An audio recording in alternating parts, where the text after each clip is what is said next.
Hello, Zatuites. Yeah. Today we are going to do a quick unboxing of Santa Maria American Kingdoms, which is the expansion to Santa Maria. But before we open that expansion, I thought I'd just give you a look at the base game. Santa Maria is a dice drafting game. You'll have a lot more dice than this to draft, but just to show you what they do, when you draft the dice, you're going to be activating the row or column that dice relates to. So if I was to take 3 in this setup, I would move the 3 down to the last filled in square and take all the actions, and then next time if I want to use the 3 again, I couldn't take the one that the dice was on. Blues are basically the same, but they go along the side. So to give you an example, if I took a 4, I'd go along here, I'd activate, I'd get some resources, some corn and a nice luxury bag, and then I'd be able to buy a ship as well, and then next time I wouldn't be able to use that. During the course of the game, you can of course improve your actions that you take by adding things on in various different ways. There's also a central scoreboard with a lot more ways to score points and give you unique powers that can affect the way you do this. Coins can also be used to activate one-offs on buildings that haven't got a dice on them. So that's a very, very brief look at Santa Maria. Let's move that out of the way and have a look what the expansion offers. One of the most interesting things that I know about this expansion is it offers away a kind of 5th player that plays in a totally different way to everyone else. So it's like a kind of asymmetric 5th player. So we have, this is thicker rulebook than the original. That's because it's in multiple different languages. The rulebook is modular, so you have, the rulebook isn't modular, but the thing is, the governor is the first module, the specialists, the ambassadors, the Mayan city, that's the 5th player module. So you get to do a kind of cool way of playing it. Some more scholar bishops and scholar and bishop tiles. And here we have the punch board for the game. These are the governors that move around the board. We have a new board. Way. So let's just. These are new tiles that we've already seen. These boats, yeah, they're boats. These are new. This is new. I guess this takes the place of on the main scoreboard, on the old scoreboard. Let's just have a look. I'll dig that out from the box. Where are we? So this is the original scoreboard. And at the top here, I'm guessing this one will slip on here.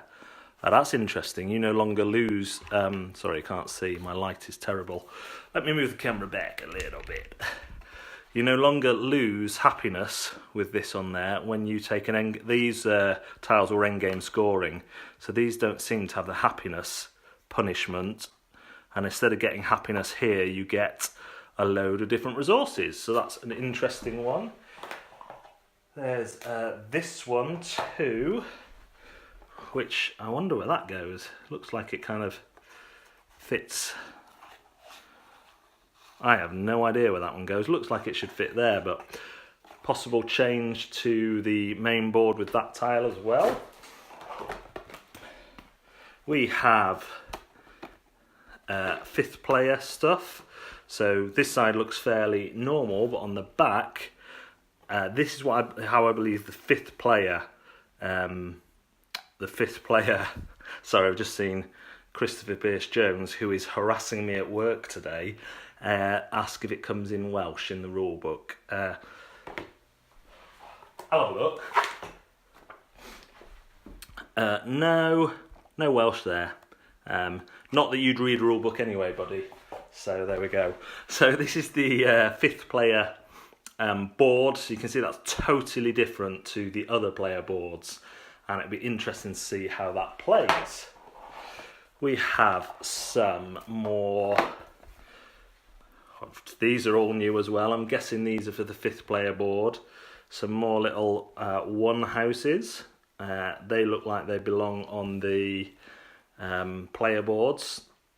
Some kind of stuff here. I'm guessing those are fairly big tiles, so I'm guessing they relate to these spaces on the 5th player board. And then some other stuff like extra tiles to go on your... So this covers 3 spaces. The old ones, and cost 4 coins, that's pricey. The old ones, this one covered 3 spaces in the first game, but cost wood and wheat. This one costs money, and just does the same thing, gives you extra tiles to activate. And that one has wheat and coffee on, so it'll be interesting to see how that comes into it.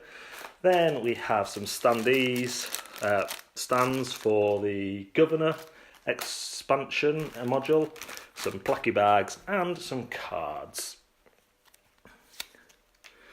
Oh wow.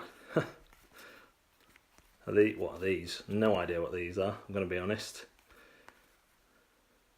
Some minus points there. I wonder if that's a bit like, not Patchwork, the more serious one, Feast for Odin, where you have to cover up the... if you don't cover up these spaces, you get minus points, and when you get down to these spaces, you get positive points. Sounds like a good guess, that, doesn't it? So there's 2 of those that are exactly the same. There is one of these, no idea. And then are all these the same? Yep, so another deck of cards, which, again, without reading the rules first, I have no idea what they do, but there does seem to be a fair bit in these modules. Let's have a look on the back here. New challenges and puzzles to Santa Maria, including Coco, the Specialists, the Governor, and the Proud Mayan City, in which one player takes on an asymmetric role with its own unique goals and strategies, turning it into a 5-player game. And we can see here that I was correct about some of these. It looks like the cards are played by this player. So you can see these cards have been played to certain areas of the board. Only half of them are being played. So obviously that's to give you some bonus actions or resources, I'm assuming. The Governor fella moves around individual player boards, and this player looks like they're stacking up tiles to make a kind of pyramids here and about. So we'll see how that plays and try and do a review within good timing. I'm going to go and pack all this away, work out how to get it into one box because I need the shelf space, and I will get a review up as soon as possible. Thanks very much for watching, Zatu. We'll see you next time.